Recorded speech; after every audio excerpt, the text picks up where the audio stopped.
जय Hind and good morning. आज के मेरे इस वीडियो का उद्देश्य है जो ओआरओपी जजमेंट का बाकी भाग बचा है कल के वीडियो के बाद उसका विश्लेषण करना है, जिसमें एसीपी, एमएसीपी, उसका आर्थिक प्रभाव, एवरेज पेंशन ना देकर मैक्सिमम पेंशन, इन सब एस्पेक्ट को मैं आज कवर करूँगा। इस जजमेंट को के बारे में बहुत ज़्यादा प्रभाव डाला वो था एसीपी और एमएसीपी का एंगल। जैसे सबको मालूम है कि एमएसीपी स्कीम 1 जनवरी 2006 से लागू है, जिसमें 8 साल, 16 साल और 24 साल के अंतराल पर यदि प्रमोशन नहीं होती है तो सिपाही को नायक, फिर हवलदार और नायब सूबेदार का पे मिल जाता है। इससे पहले स्कीम थी जो एसीपी थी, उसका अंतराल था 10, 20 और 30, जो कि सेंट्रल गवर्नमेंट ने 9 अगस्त 1999 से लागू की थी और उसमें तीन प्रमोशन का बेनिफिट था।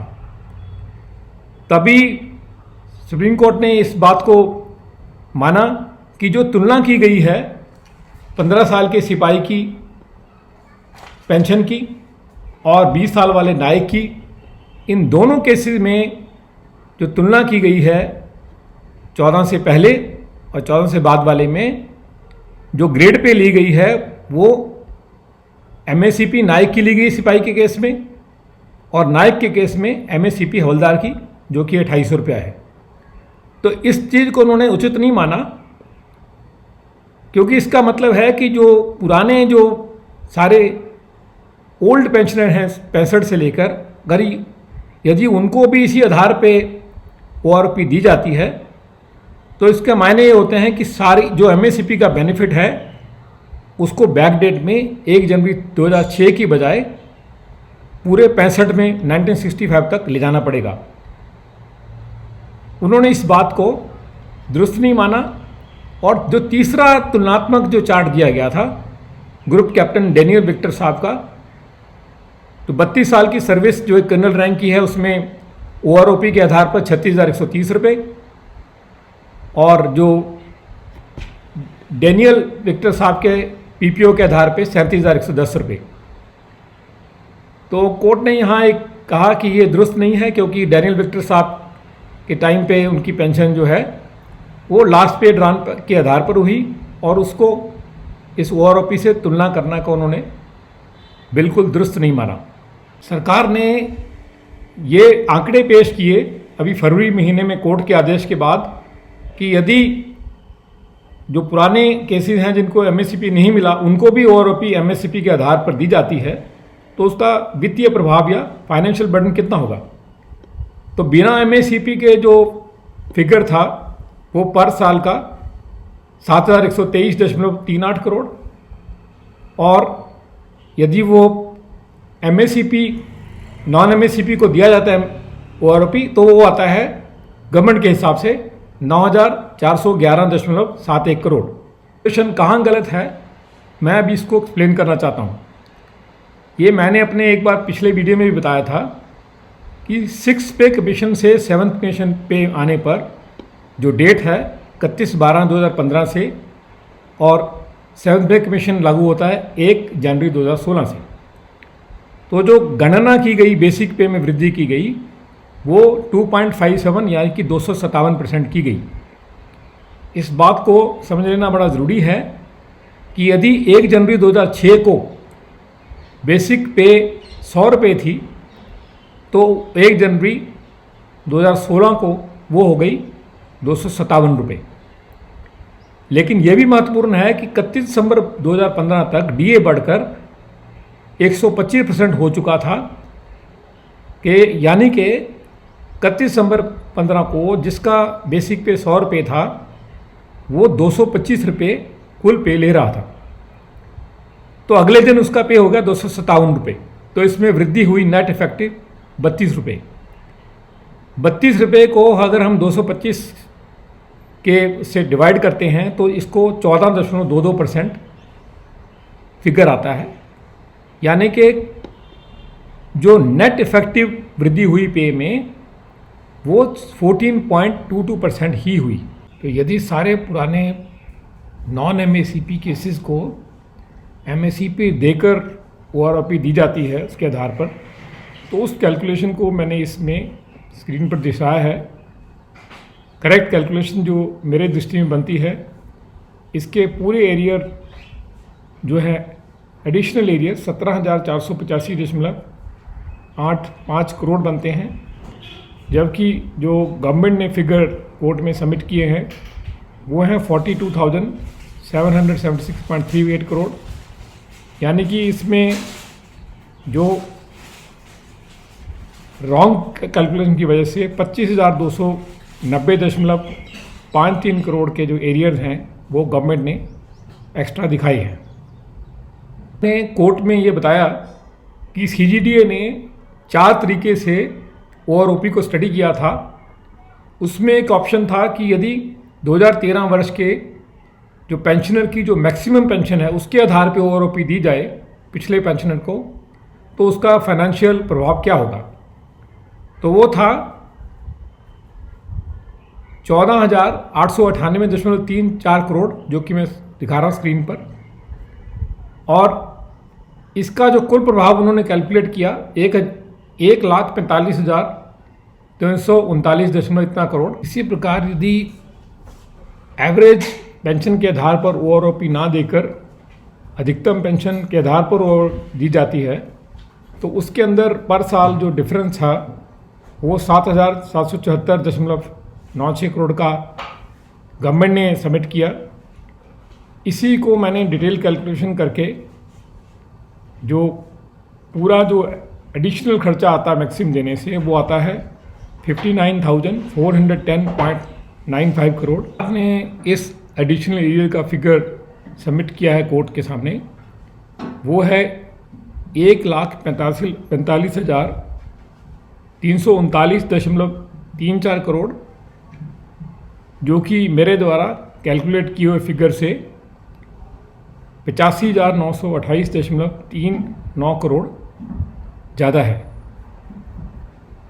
इन कैलकुलेशनों को अगर एक सिंगल चार्ट में देखा जाए तो कुल एरियर जो गवर्नमेंट ने कोर्ट में सबमिट किया है एडिशनल एरियर, वो है 1,88,115.72 करोड़, जबकि मेरी दृष्टि में जो करेक्ट एरिया हैं कुल मिलाकर वो बनते हैं 76,896.80 करोड़। तो इन दोनों की जो कैलकुलेशनों में सरकार द्वारा दिए गए एरियर 1,11,218.92 करोड़ ज़्यादा हैं, जो कि परसेंटेज में डबल से भी ज़्यादा सबमिट किए गए हैं। तो मेरी दृष्टि में इस चीज़ को जो रिव्यू पिटीशन अभी सुनने में आया है कि आईएसएम फाइल कर रहा है, उसमें इस चीज़ को हाईलाइट करना चाहिए।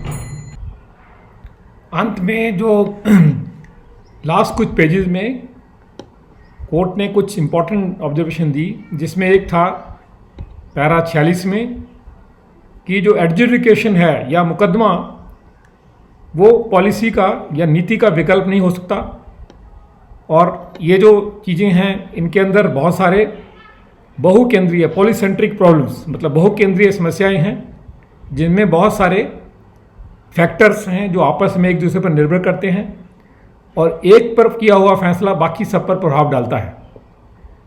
तो इसलिए है कि इसमें ऐसे मसलों को कोर्ट ने सुझाव दिया कि ये विचार विमर्श और नेगोशिएशन और आपसी बातचीत से निपटाए जाने चाहिए। कोर्ट को इसमें और जजेस को इस मामले में नहीं लाया जाना चाहिए। फिर ये भी कहा लास्ट में इस लाइन में कि हम ऐसा नहीं कह रहे हैं कि जब कोई संवैधानिक राइट्स पर कोई प्रभाव पड़ेगा तो हम कोर्ट्स में हस्तक्षेप नहीं करेंगे।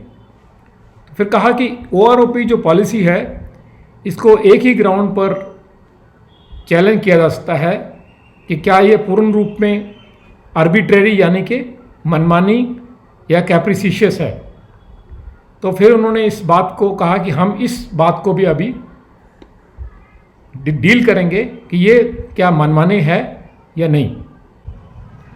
अंत में कोर्ट ने 61वें नंबर पेज पर पैरा 48 में जो सिद्धांत हैं पेंशन के और कट ऑफ डेट के उनको समराइज किया। उसमें मैंने पहले कहा कि सभी पेंशनर जो एक ही रैंक पर हैं वो एक ग्रुप में नहीं माने जा सकते। उदाहरण के तौर पे सिपाही एमएससीपी है और नॉर्मल सिपाही है जो बिना एमएससीपी वाला। दूसरा कहा कि जो भी कोई नया बेनिफिट दिया जाता है पेंशन में वो प्रोस्पेक्टिवली यानी कि मौजूदा फ्यूचर की किसी डेट से लागू किया जा सकता है, लेकिन एक ही जो पेंशनर ग्रुप है उसको दो भागों में कट ऑफ डेट के आधार पे बांटा नहीं जा सकता। तीसरा कि जो संवैधानिक बेंच ने नकारा केस में जो जजमेंट दिया था उसको वन रैंक वन पेंशन नहीं माना जा सकता।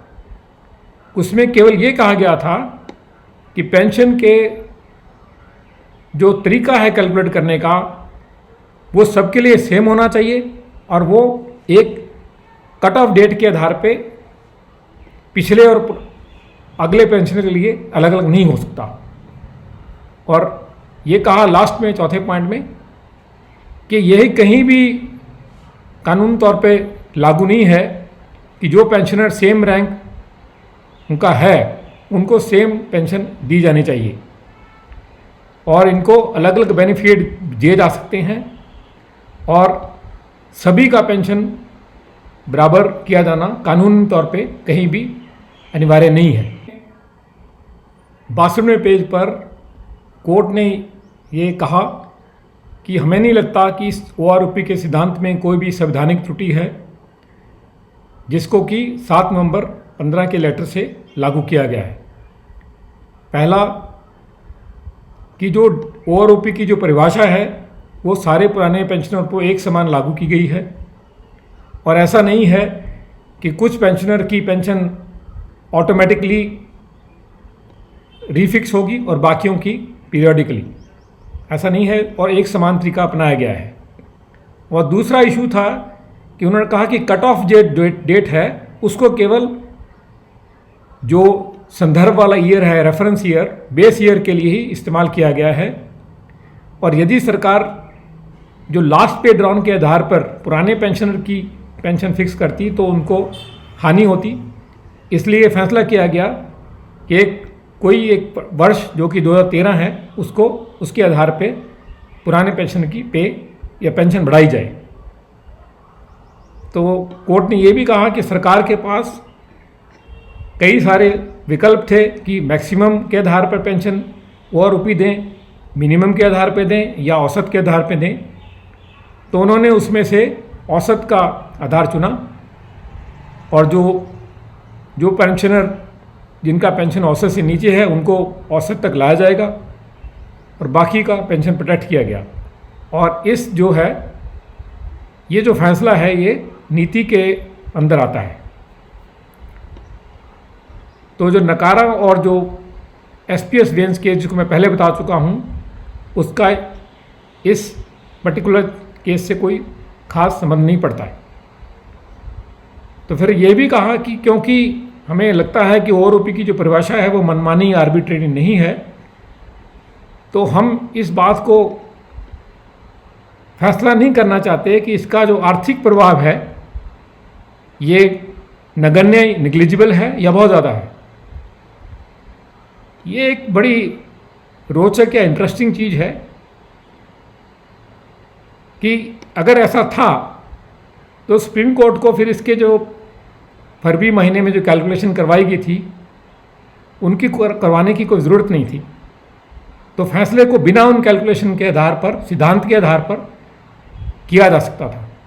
और वैसा मैंने बताया कि जो फिगर्स सरकार द्वारा दी गई हैं उनमें त्रुटि है और वो फिगर का जो समरी है वो बहुत ज़्यादा है।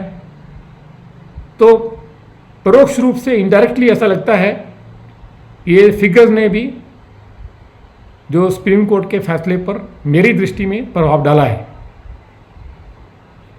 तो फिर अंत में उन्होंने सेकंड लास्ट पेज में कहा कि हम इस आदेश देते हैं कि जो 5 साल बाद रिवीजन होनी थी 1 जुलाई 19 से, जो भी पेंडिंग है उसको किया जाए और उसके आधार पर जो पूरे एरिया हैं उनको 3 महीने के टाइम पीरियड में दिया जाए। अंत में मैं आप सबसे अनुरोध करूंगा कि मेरे वीडियो को लाइक करें, सब्सक्राइब करें, शेयर करें और यदि इससे कोई टॉपिक से संबंधित कोई प्रश्न है तो उस कमेंट सेक्शन में जाके पूछें और मेरे चैनल को सब्सक्राइब करें। धन्यवाद। जय हिंद। वंदे मातरम।